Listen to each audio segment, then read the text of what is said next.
Hello mga katropais!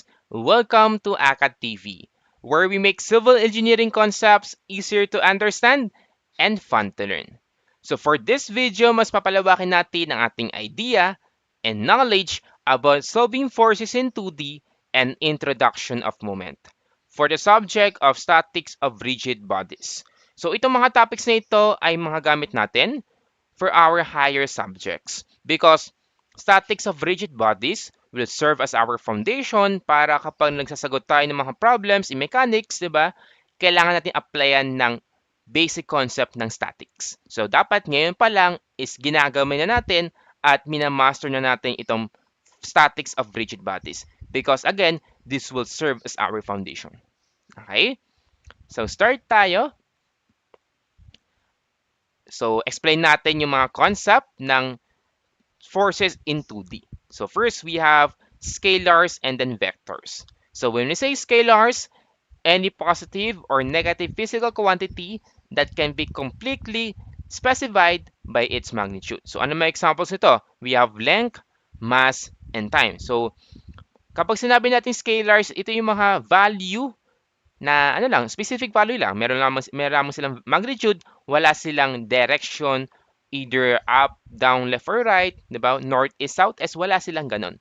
They only have the value of their magnitude. For example, sa length, we have 5 meters. So, 5 meters is the magnitude. So, scalar yon kasi wala tayong direction. Okay? So, scalar quantity yon. Vectors naman, any physical quantity that requires both a magnitude and a direction for its complete description. So kapag mga vectors naman, example is force, position, and then moment. So, for example, meron tayong given na 5 meters north. So yung 5 meters is our magnitude and north is our direction. Okay? So ganun po yung ating vectors. Merong magnitude and then merong direction. So, may patutunguhan yung kanyang magnitude, either north ba, to the left, to the right, etc. Okay? So, meron tayong a vector is shown graphically by an arrow. So, take a look sa ating graphically na figure. So, meron tayong direction of the line of its action. So, angle between the vector and a fixed axis. So, kung mapapansin natin, di ba, ito yung ating vector, itong arrow na ito. Vector yan. At itong ating fixed axis, di ba, x-axis natin yan, tama? So, let's draw here. So, ito yung ating x-axis, di ba? Okay, gawin natin black. Ayan. This is ating x-axis, di ba? Ayan. So, ito yung ating fixed axis. Kasi di ba kapag kumuha tayo ng Cartesian plane, for example, this one, gagayahin ko ng figure na ito.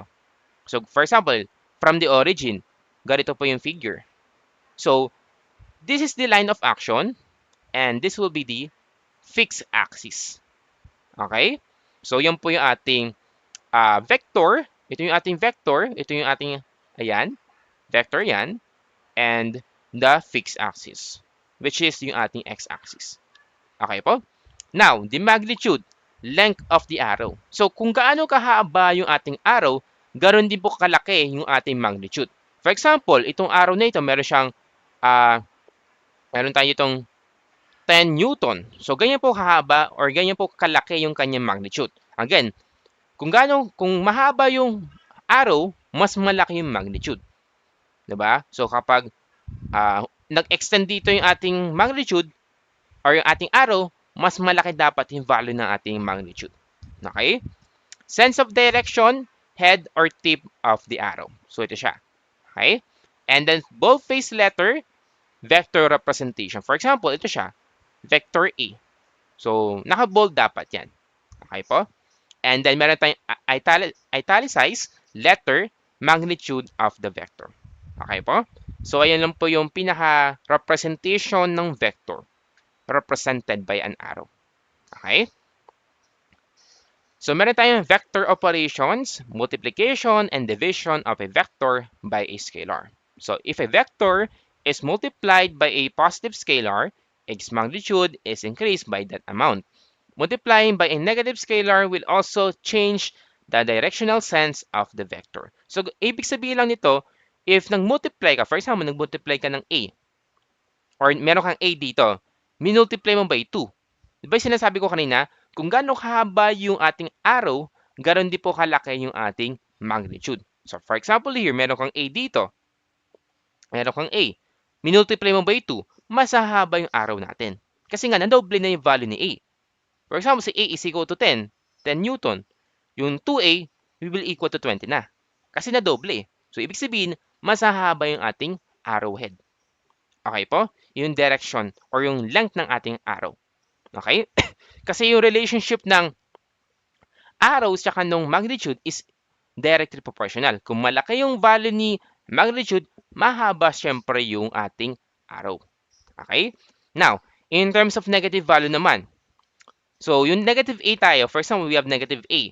So, dinivide yung ating negative a by 2.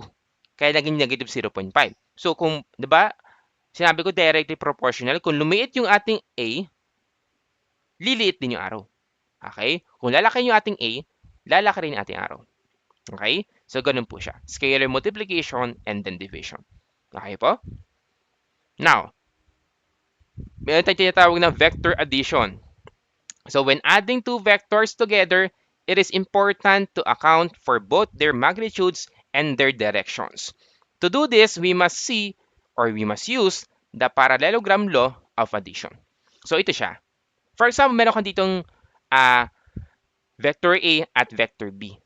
So, para makuha natin yung kanilang resultant, okay? So, pwede natin gawin is maglagay ulit tayo ng parallel. Diba? For example, yung B dito, hindi ba nandito yung B? Kapag gagawa tayo ng parallel ng B, nandito siya. Okay? So, kaparallel niya. Kapantay niya, diba? So, kaparallel niya. Ito yung B.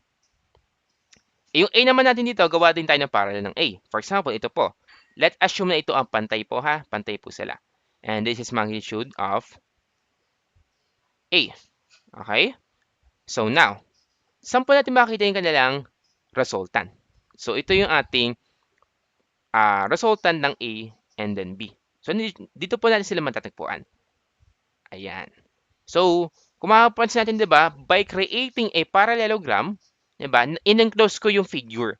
Given tong A at B, gumawa ulit ako ng parallel ni B, gumawa ulit ako ng parallel ni A para ma-enclose po natin yung figure. Okay? And this line is what we call the resultant force. FR. Okay? Okay? And ano po ba yung formula ni resultant? We have R is equal to A plus B. So, parallelogram law of addition. Okay po? So, yun po. Yun po yung ating vector addition. Now, we can also add using the triangle rule.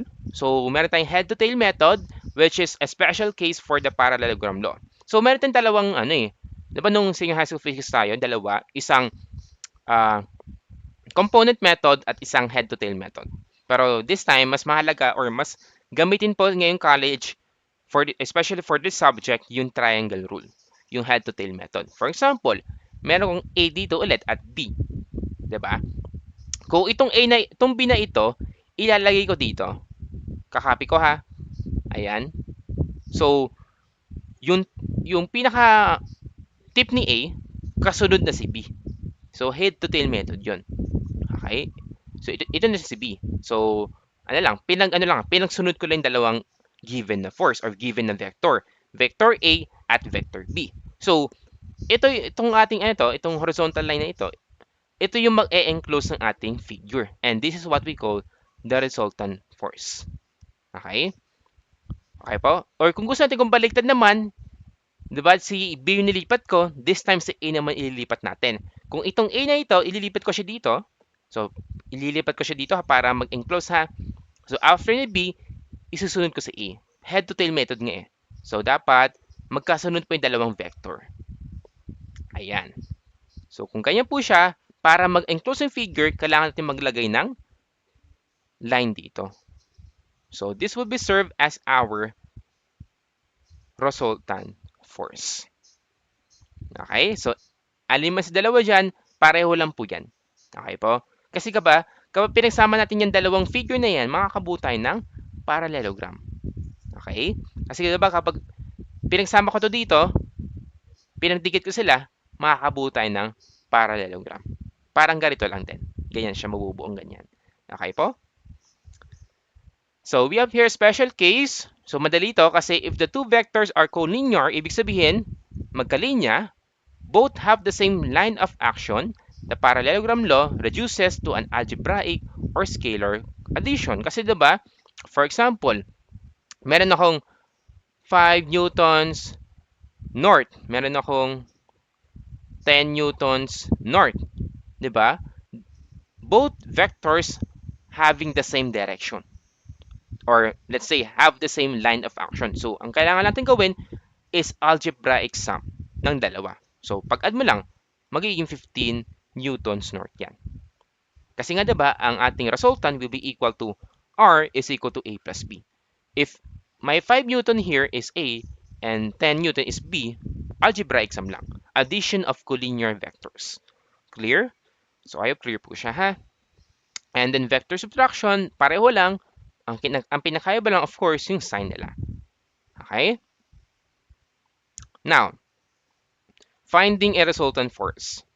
So, the two component forces, F1 and F2, acting on the pin can be added together to form the resultant force. Diba ang formula natin diba kanina is FR is equal to FA plus FB. Okay? Or let's say R is equal to A plus B. So, we are talking about resultant force na, kaya meron tayong FR is equal to the force 1 plus force 2. Okay? From this construction, or using the triangle rule, we can apply the law of cosines or the law of sines to the triangle in order to obtain the magnitude of the resultant force and its direction. So mamaya papakita ko sa inyo ano po ba yung formula ng sine and then cosine law. And tuwing kailan ginagamit si sine and then cosine law. Para hindi tayo malito na at tuwing kailan di po ba pala pwedeng gamitin both yung cosine and the cosine law. Cosine and then sine law rather. Okay?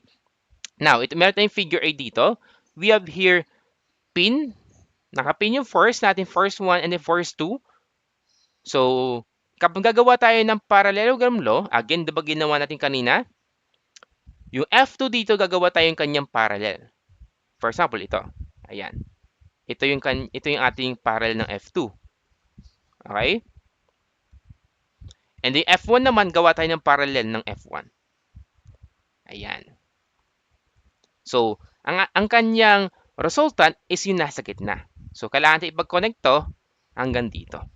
So, ito po yung kanyang resultant force. Again, gumawa ka ng parallel ng F2 at ng F1 para mag-enclose kasi gagawa tayo ng parallelogram dyan. Okay, applying the law. Okay? Or kung gusto mo naman is head-to-tail method, pwede rin naman. So, ito yung F1 mo. For example, ito yung F1 mo. And ito yung F2 mo. So, i-connect ko sila head-to-tail method tayo. So, ito siya. Ayan. So, ano yung ating resultant dito? Ito siya. Makakabuo tayo ng triangle. So, mag-i-enclose yung ating figure. Or kung gusto mo naman, pwede si F1 na may ilipat mo, pareho lang po yung mabubuo nila. Okay po? So, ganun po tayo kumuha ng resultant force. Okay? So, ang formula again, resultant force is equal to F1 plus F2. Okay, so, di ba nakuha natin yung resultant? So, now, paano kapag may mga angle na given sa ating mga force? So, we need to break it down into their components. So, finding the components of a force, sometimes it is necessary to resolve a force into two components in order to study its pulling or pushing effect in two specific directions. A parallelogram is constructed first by drawing lines starting from the tip of the force, one parallel to U and the other line parallel to V. These lines then intersect with the V and U axis, forming a parallelogram. The force component Fu and Fv are then established by simply joining the tail of F to the intersection points on the U and V axis. So for example, para mas madali pong maintindihan, pakita ko sa ating figure dito. So, di ba, meron tayong force F dito. So, for example, meron tayong force F dito. Meron siyang magnitude. Okay? So, para malaman natin kanyang component is gagawa tayo ng kanyang X and then Y component. So, wag na yung U and V kasi medyo nakakalito siya. So, meron tayong X component dito, di ba? X-axis yan. So, meron tayong X component and meron tayo ditong y-axis as our y component. So, gagawa tayo ng kanyang x component here. Ayan. Horizontal yung kanyang arrow or yung kanyang line. And meron tayong vertical. Okay?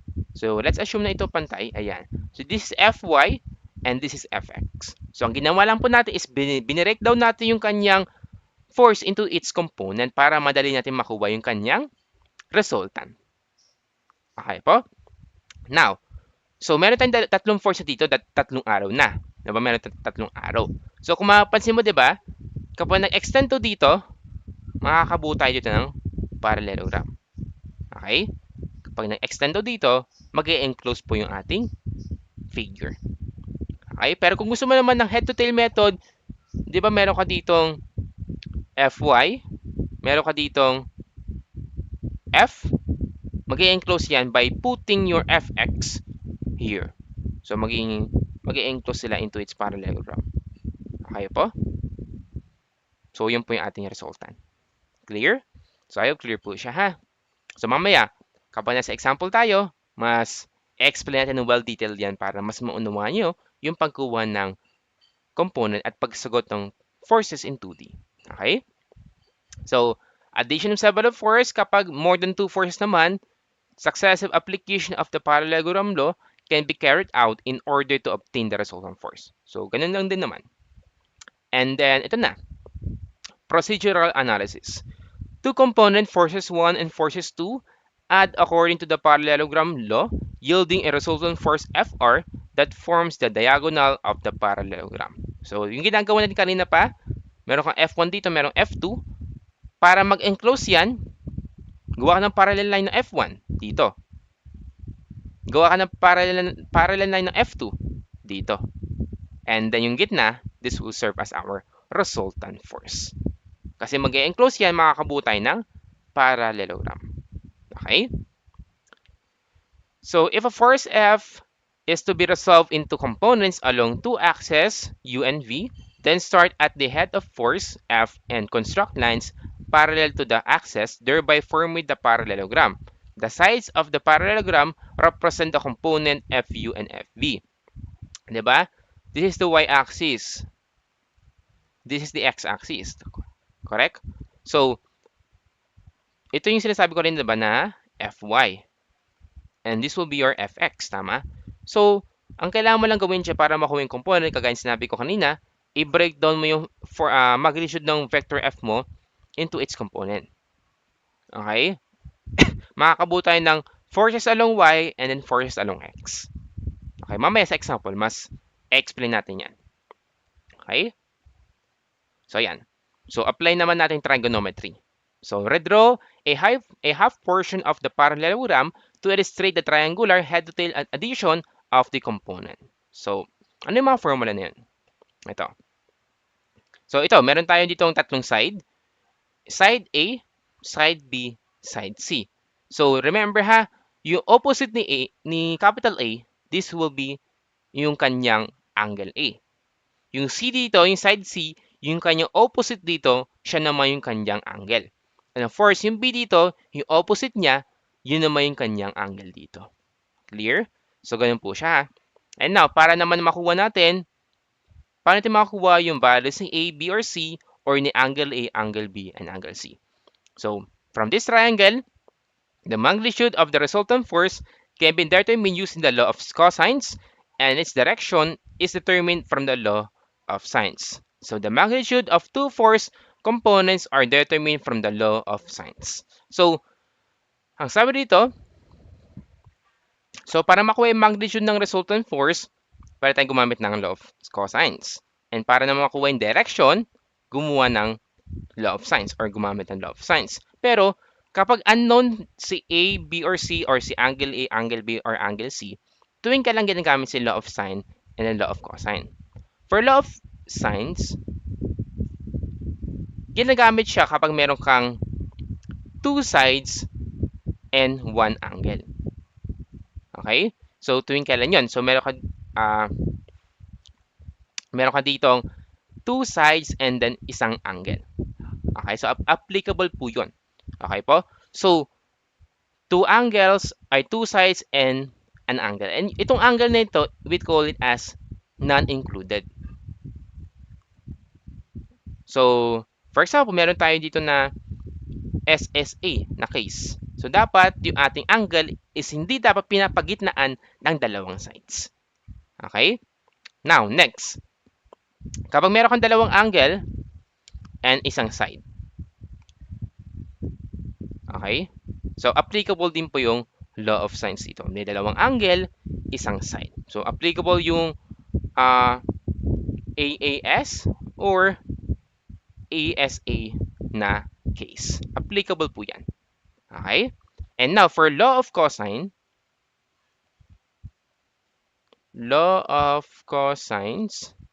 so ginagamit naman po ito kapag meron tayong tatlong side, SSS, tatlong side, ibig sabihin, given tong A, B, and C, nawawala si cosine of C, applicable po yung law of cosines. Or pwede rin namang two side and one included angle. So, di ba dito sa sines, two sides and one angle dapat non-included. SSA dapat. Hindi dapat pinapagitnaan. For law of cosine, pinapagitnaan dapat. SAS dapat yan. Okay, SAS case. So, dyan po ginagamit ng law of sines and law of cosines para di tayo malito kung ano ba sa dalawa yung naharapat na gamitin. Okay? So, ayan. So, meron tayong addition of a system of coplanar forces. So, we have here scalar notation.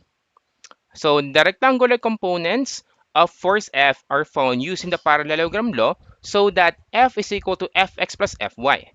As it forms right triangle, they can be determined from forces along X is equal to F cosine of theta, and then forces along Y is F sine of theta. So take note of this one. We have here tinatawag na SOHCAHTOA. Okay? So, meron tayong given na angle dito. Okay? Para makuha natin yung kanyang forces along X, forces along X-axis, di ba dapat magagamit natin yung kanyang magagamit natin ito at yung hypotenuse, tama ba? So, dapat magamit natin yung horizontal at yung hypotenuse. So, ano na dapat na gamitin ng trigonometry dito? Is it sine, cosine, or tangent? So, ang dapat na gamitin dyan ay cosine. Kasi diba, ito yung ating angle dito.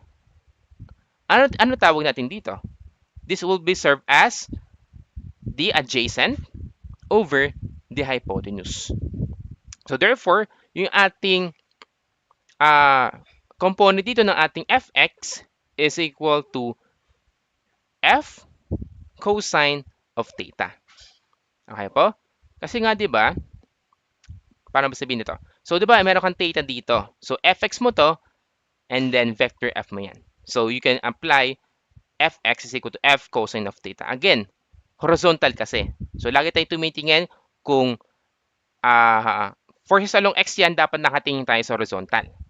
So dapat with respect ka kay horizontal dyan at kay hypotenuse. Kapag kay vertical naman or fy, dapat nakatingin ka naman kay fy dito at kay hypotenuse. Okay? So ang fy dito, fy din to.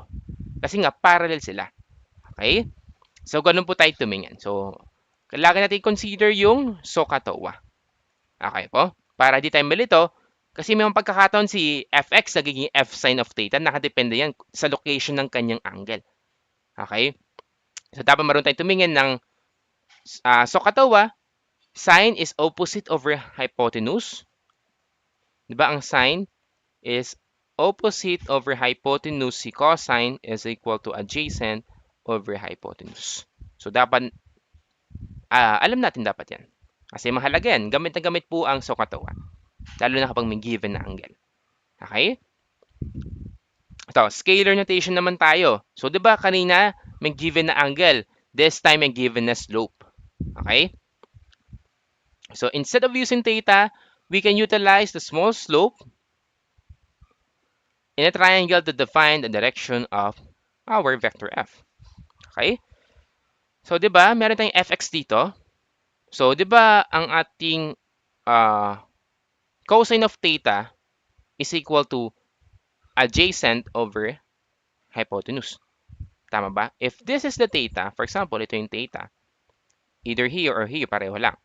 So, if nandiyan yung mga theta natin, adjacent over hypotenuse, ibig sabihin, ito yung ating x, ito yung ating hypotenuse. Kaya fx over f is equal to adjacent a over hypotenuse c. So, para masolve mo si fx, we have f times a over c. And then for fy naman, fy over f, ito yung fy natin, ito yung f natin, we have b, vertical, along y dapat yan, at hypotenuse. So, ganun lang po tumingin ng ating slope. Okay ha? Fx is equal to f multiplied by yung horizontal para kay x-axis a over the hypotenuse c. For fy naman is equal to negative f. Bakit? Kasi downward po yung ating f dito. Take a look sa ating mga sign ha. Kasi sa Cartesian plane, plus to, positive ka na lang sign, negative dito, negative dito. Okay ha? So we have here fy is equal to negative f times vertical nito for y-axis f. So for y-axis na fy, beyond times the hypotenuse c. So b over c. So I hope clear po siya ha. So ayan, meron tayong tinatawag na Cartesian vector notation. It is also possible to represent the x and y component of a force in terms of the Cartesian unit vectors I and j. They are called unit vectors, excuse me, because they have a dimensionless magnitude of 1, and so they can be used to designate the direction of the x and y axis respectively. Ang kailangan natin tandaan lang dyan, si x para kay I yan, at si y para kay j yan.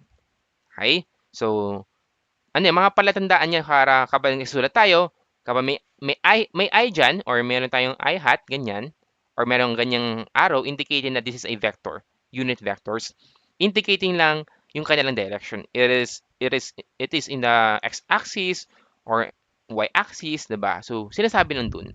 Okay? So, meron tayong since the magnitude of each component of f is always a positive quantity, which is represented by the positive scalars fx and fy prime, then we can express f as a Cartesian vector rather. So we have f is equal to fxi plus fbj. So again, this is for x-axis yan, and this is for y-axis. Okay? So fxi plus fbj ay represent lang yung kanilang kung nasa yung kanilang direction. Is it from the x-axis? J naman, this is for the direction din, for the y-axis din. Okay? So, yun po yung importance ng vector notation. Okay? So, yan. So, resolve each force into x and y component. So, for example, meron tayong F1 dito. Di ba sinasabi ko kanina, if ganito po yung ating given, diagonal yung ating arrow, gumawa tayo ng x and y component. So, una, i-resolve natin itong F1 into its component. Meron tayong forces along along y, sorry, and then forces along x dito. F1x and then F1y. Okay? And this will be its magnitude. Ayan. So, ito yung kanyang x and y component. So, diba kailangan mo lang gawan if yung force mo is diagonal, for like this one, diagonal yan. Let's say may theta dito. So, ang gawin mo lang, i-resolve mo na into its component, then makukuha mo yung kanyang resultant.